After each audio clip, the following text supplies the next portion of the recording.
Hi everyone, welcome back to my YouTube channel. आज की इस वीडियो में हम लोग बताने वाले हैं कि आप टॉपर कैसे बन सकते हैं। देखिए, आपको टॉपर बनाने और बनने का सपना तो हर कोई दिखाते होंगे, लेकिन क्या टॉपर बनना इतना आसान है? ये भी नहीं। तो क्या टॉपर बनना सबसे भारी है? ये भी नहीं। तो क्या? देखिए, टॉपर बनने के लिए बहुत सारे लोग सोचते होंगे ना कि हाँ, मुझे टॉपर का स्टडी रूटीन मिल जाता तो हम टॉपर बन जाते, टॉपर का नोट मिल जाता तो हम टॉपर बन जाते। लेकिन ये आपका गलत फहमी है, क्योंकि टॉपर था जब उसका मन करता था तब पढ़ाई करता था, और जब उसका नोट रहता था ना, वो सेल्फ रूटीन रहता था, सेल्फ नोट रहता था। और आज की वीडियो में हम लोग यही बताएंगे कि टॉपर कैसे बने। बस आपको 5 स्टेप को फॉलो करना है, ठीक है? तो चलिए वीडियो को स्टार्ट करते हैं। सबसे पहला आपका डिसिप्लिन।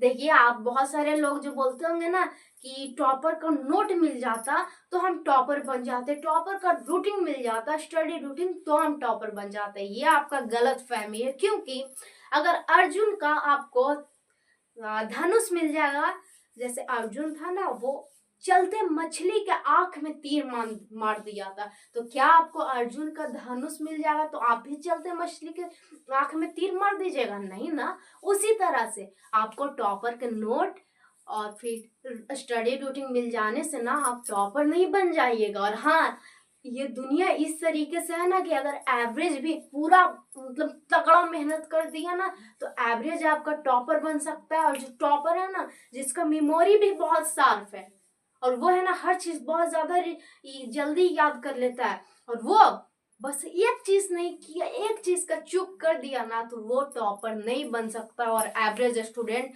बन सकता है, ठीक है ना? बस इसी का अंतर है। इसलिए आप ये अपने दिमाग में कभी भ्रम मत रखिएगा कि टॉपर के नोट से हम भी टॉपर बन जाएंगे। और बल्कि आपका जो स्टडी रूटीन है ना, फर्स्ट करता है, मतलब टॉपर बनने का जो स्टेप है ना, फर्स्ट करता है डिसिप्लिन, अनुशासन। जी हाँ, आप बोलिएगा डिसिप्लिन से क्या हम टॉपर बन जाएंगे? नहीं, डिसिप्लिन से आप टॉपर नहीं बन जाइएगा, लेकिन डिसिप्लिन से आप टॉपर की तरह तो रहना सीख जाइएगा। डिसिप्लिन मतलब अनुशासित, कब आपको पढ़ना है, कब नहीं पढ़ना, कब सोना है, कब जागना है, कब नहाना है, ये सब, कब ब्रेकफास्ट करना है, ये सब आपको डिसिप्लिन सिखाएगा, ठीक है ना? आप कोई स्टडी रूटीन बना लेते हैं, ठीक है, और आप उसको फ्लो कीजिएगा, तभी आप डिसिप्लिन्ड हैं, तभी आप टॉपर बनने के पहले कगार पे हैं, ठीक है ना? यही आपका कहता है कि आपको सबसे पहले डिसिप्लिन रहना पड़ेगा, तब आप टॉपर बन सकते हैं। पहला कदम आप रखे हैं टॉपर बनने पे, ठीक है? डिसिप्लिन बनने के लिए आप जो भी रूटीन बनाए हैं, ठीक है, वो आपको फ्लो करना पड़ेगा और आपको डेली पढ़ना पड़ेगा, ठीक है ना? ऐसा नहीं करना है कि 2 दिन मतलब 10-10 घंटा पढ़े और एक दिन 0 घंटा पढ़े, इस तरीके से नहीं करना है। इसीलिए टॉपर को डिसिप्लिन जरूरी होता है, अनुशासन जरूरी होता है। सेकंड है आपका रिवीजन। ये इतना इंपॉर्टेंट चीज है, आप जानते हैं? जैसे हम अभी आपको एग्जांपल दिए ना कि अगर एक इंसान है जो पूरा माइंड शार्प है, एक दिन में बहुत सारे लेक्चर देख ले रहा है, और एक वही जो एवरेज स्टूडेंट है, उतना माइंड शार्प नहीं है, तुरंत याद नहीं होता है। अगर वो 4 घंटा लेक्चर देख रहा है तो 2 घंटा वो रिवीजन कर रहा है, तो हम 100% श्योर से बोल सकते हैं कि टॉपर एवरेज स्टूडेंट बनेगा, टॉपर स्टूडेंट कभी टॉपर नहीं बनेगा, ठीक है? इस तरीके से होता है। इसलिए सेकंड बहुत ज्यादा इंपॉर्टेंट है, रिवीजन। अगर आप 4 घंटा पढ़ते हैं ना तो उसको 2 घंटा रिवाइज कीजिए, तभी आप टॉपर बन पाइएगा। ये आपका सेकंड कदम है जो टॉपर की ओर आप रखते हैं, ठीक है? ये स्टेप आपको बहुत ज्यादा इंपॉर्टेंट होता है, ठीक है? अब आपका है थर्ड, सेल्फ नोट। जैसे बहुत सारे लोग बोलते होंगे कि टॉपर बनने के लिए हमें टॉपर का नोट मिल जाता तो बहुत बढ़िया रहता, लेकिन नहीं। टॉपर बनना है तो आपको खुद का नोट बनाना पड़ेगा, ठीक है ना?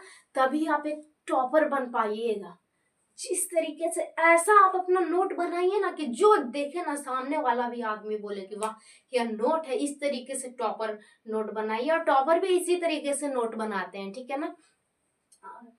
फोर्थ है राइटिंग स्किल, बहुत इंपॉर्टेंट है, ठीक है? मान के चलिए आप एग्जाम हॉल में बैठे हुए, आप पढ़ते तो बहुत है लेकिन आपको लिखने ही नहीं आ रहा, आपका राइटिंग ही बढ़िया नहीं है, तो आप कैसे सपना देख सकते हैं कि आप टॉपर बन जाइएगा, ठीक है? आपको इसलिए राइटिंग, बहुत हैंड राइटिंग होता है ना, वो आपको बहुत बढ़िया होना चाहिए। और आपका जो राइटिंग स्किल है ना ऐसा होना चाहिए कि कोई भी टॉपिक हो जिसको हम 1 पेज 2 पेज आसानी से लिख दिए, और ये आपका रिवीजन भी हेल्प करेगा। क्योंकि मान के चलिए आप कोई चैप्टर पढ़ते हैं, ठीक है, तो सबसे पहले तो चैप्टर पढ़े तो आप उसको खुद से लिखिएगा ना, तो सेल्फ नोट उससे बनेगा, और सेल्फ नोट बनेगा तो कुछ कुछ तो उससे आपके माइंड में घुसेगा। तो ये फर्स्ट स्टेप हो जाएगा आपको रिवीजन करने का। और सेकंड क्या होगा ना कि नोट बनाते वक्त हो जाएगा, और सेकंड आप उसको मौखिक रूप से याद कीजिएगा कि हाँ ये सब था मौखिक रूप से। और थर्ड है कि आप उसको लिख के याद कीजिएगा, जिससे आपका राइटिंग स्किल भी बन जाएगा, सेल्फ नोट भी बन जाएगा, और रिवीजन तो आपको 3 बार हो जाएगा, ठीक है। तो इस तरीके से ये दोनों है ना जो बहुत हेल्प करता है, ये सेकंड वाला में, ठीक है। अब आपका फिफ्थ है स्मॉल टारगेट। हम जानते हैं आपको ये वीडियो देखने के बाद ना आप बहुत उतावले हो गए होंगे, 10-20 घंटे का स्टडी रूटीन बना लिए होंगे, आराम से करेंगे, लेकिन नहीं, कभी आपको फ्लो नहीं होने वाला है। इसलिए आपका फिफ्थ ही स्टेप है स्मॉल टारगेट। जी हाँ, छोटा छोटा टारगेट लीजिए। जैसे आप मान के चलिए एक ही दिन में आप 10-20 घंटे का नहीं बनाइए, पहला दिन 5 घंटा बनाइए, फिर दूसरा 7 घंटा, 9 घंटा, ऐसे कर करके बनाइएगा ना, तब आप बढ़िया से पढ़ पाइए, एक ही दिन में नहीं कर पाइएगा। देखिए एक क्वाट है कि सक्सेस पहाड़ है, ठीक है, क्या है, सक्सेस अगर पहाड़ है तो हम भी क्या है, दशरथ मांझी है। इसलिए आप देखिए जैसे 10th में टॉपर बनना बहुत मुश्किल है, वो एक पहाड़ की तरह लगता है, लेकिन आप खुद को देखिए कि हम एक दशरथ मांझी हैं, उस पहाड़ को तोड़ के रहेंगे। इसलिए बोला जाता है कि जब तक तोड़ेंगे नहीं तब तक छोड़ेंगे नहीं। तो थैंक्स फ्रेंड्स, आज की वीडियो में इतना।